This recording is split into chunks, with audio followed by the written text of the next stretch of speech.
Hey guys, Bilal here. Welcome back to another video, and this is the Samsung Galaxy A7 2018 with amazing triple camera and the exquisite spotless design. The color looks so nice and shiny, and the body is made of aluminum, which not only gives it a beautiful look but also a premium feel while holding it in hands. Now, one thing you might have noticed that the fingerprint scanner is not provided on the back. Instead of the back, it is provided on the power button on the right side of the device, and I wish if Samsung could have placed the sensor on the back.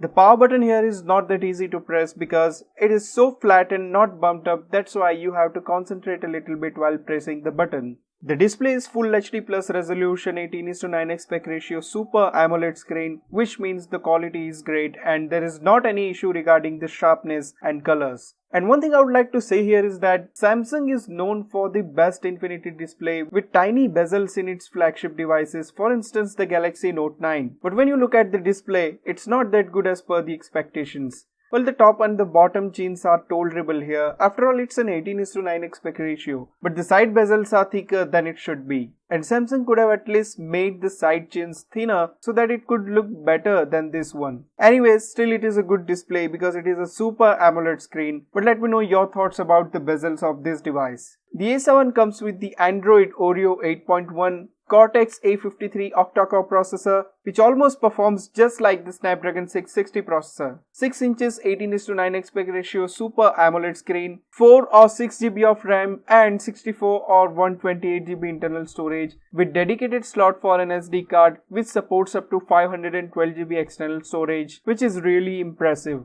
The battery is a 3300 mAh, which is not a huge battery, however it is tolerable. The triple camera includes a 24 megapixel f1.7 aperture lens for normal photos, 8 megapixel f2.4 aperture wide angle lens, and 5 megapixel f2.2 aperture depth sensor for bokeh effect. So here the camera is amazing. The front camera is 24 megapixel f2.2 aperture with HDR for crispy selfies, and we'll see how the camera performs later in this video. Samsung provides some useful applications regarding your profession in its devices. For instance, you get Word, Excel, PowerPoint and even LinkedIn so that you can get your job done without turning on your computer, which is really nice and user friendly. The user interface is smooth and responsive. I didn't face any hiccups while using the device except only while turning on the Bixby. Whenever I turn on the Bixby, whether it is by the Bixby button in the Galaxy S9 or by just sliding in this one, every single time I feel a little lag or frame drop kind of thing, which should be improved. And apart from that, there is no issue regarding the user interface.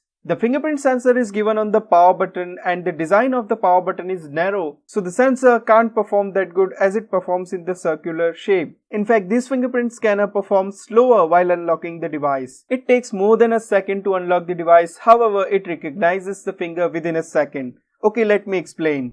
When you just tap and remove your finger instantly, it starts the procedure of recognition and unlocking the device, which takes almost a second. But here, the point is that the sensor can read your finger within a second but unlocks the device after a second. So the fingerprint scanner is tolerable because at least it can recognize the finger within a very short time. The Face ID is also not that fast. It takes almost a second to unlock the device, which is a bit long time comparing to the other devices.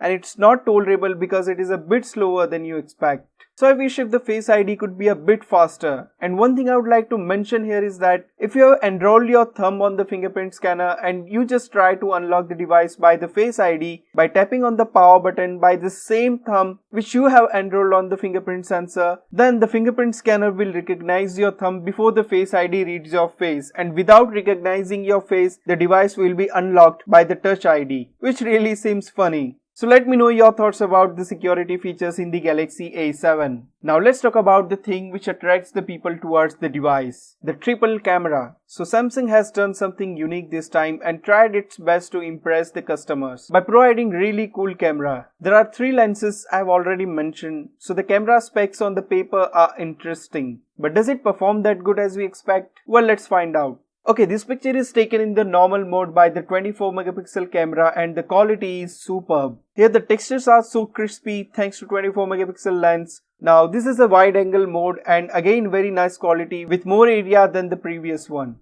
Now this is a bokeh effect from the front camera, and the quality is almost perfect because it has a minor issues with the edge detection which is not even noticeable. That's why I would say it's almost perfect. Now the camera can be considered perfect only when it performs better in low light condition. Now the picture I'm about to show you is captured in the dark area with the flash. So let's see how the picture quality looks. Just take a look at this. I would say this is good. However, the crispiness is not that good as I expected because of too much darkness and there is only artificial light, but colors are maintained by the sensor here, and also thanks to the LED and display flash for providing enough light. So the front camera is really good in natural light, but in very low light condition it doesn't produce more sharpness, and apart from that the quality is quite decent. Now the rear camera, and this picture is taken in early morning and the quality is really good. The 24 megapixel lens does its best here by providing such a nice quality, and there is no issue regarding the quality. However, I took another picture in the same mode and I got this result, and I feel that there is a bit noise in this quality because it doesn't seem that sharp as it should be. But do you feel the same or not? Let me know in the comments below. Now just take a look at this bokeh effect. I would say this is a perfect portrait picture because I don't see any edge detection problem. The object is perfectly focused and the background is entirely blurred. So if you are a fond of bokeh effect in a smartphone, then this is your cup of tea.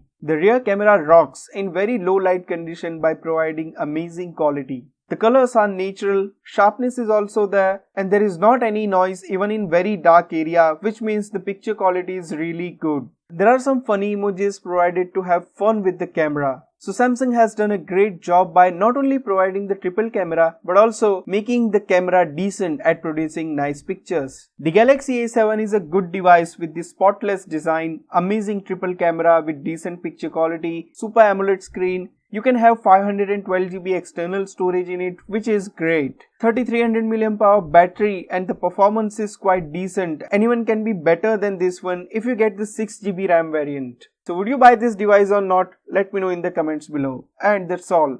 Thank you for watching. Make sure to subscribe for more reviews. See you next time.